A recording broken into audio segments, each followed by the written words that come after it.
mama ko abobiem aba takenchi dwumade so IMS na so money na share dwumade so ina use phone iPhone 4 na Android ba unse ubie camera na mo se green dot bia so ana se bia o record ade ma obi wo WhatsApp a obo se so aya de bia iPhone 4 de aba na Android 4 so de aba ba de na wo minim se out hu no wo phone so but on pair de kra hu se ade we yo mo de aba no for life be se be ma phone na if de be nya sa net for privacy purposes into mo de sa de na aba my new video we no me be show step by step the entire iPhone 4 de sa light no aba be to so na so hu to sa light na bobo na ni a ade bi yesa wo ye na so wo ho na phone show but na hu sa light na so ade bi so a yesa wo ye nti ne video me mfa mo nkona me nche mo step by step the entire iPhone Android 4 de sa light na abeto so ho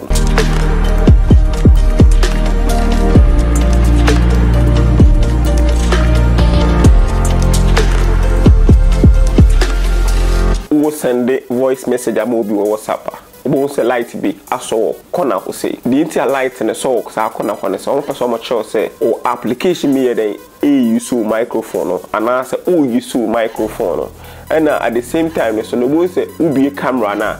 wo bie camera no obo se light na so omo person mo show say o camera na dey use like bibi use camera no like o camera no use camera ni sisia enti di omo pakwakosi ne say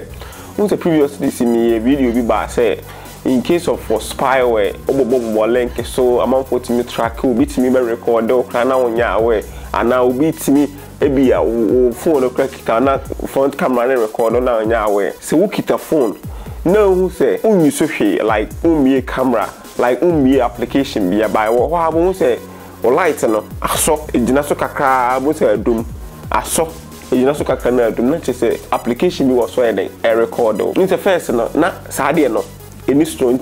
so be record na application me cry record wa cause screen na near off to weather nti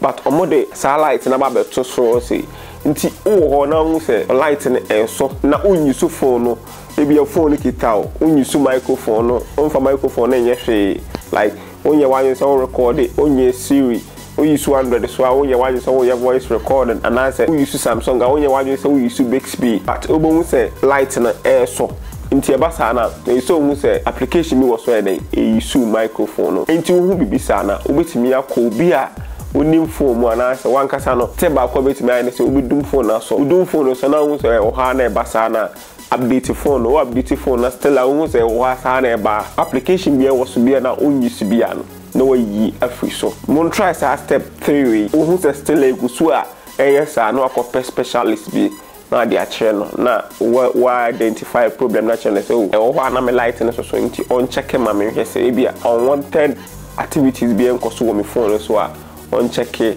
ma me iPhone 4 na obehu say light way was so na iPhone 6s 6s plus 7 plus X XS Max 13 Pro Max 12 Pro Max iPhone 6 support iOS 14 because almost started free iOS 14 because of say iPhone 6 officially support iOS 14 into no untimi nyasa feature no was so into open feature no was so I best thing is be upgrade the cost says and now we use 100 no so no omo 112 for cost no omo na bo say light na wo hardware play the major component phone security nti na iPhone 4 bo say omo release phone na A14 the security layer blah so we need reason to have so upgrade the phone no cause if say a reason for security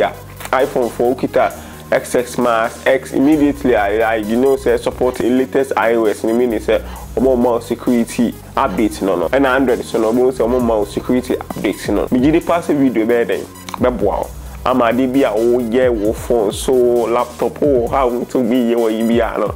obohu de ko and de ba follow tech in tree o Facebook YouTube hire subscribe channel the videos be brave brown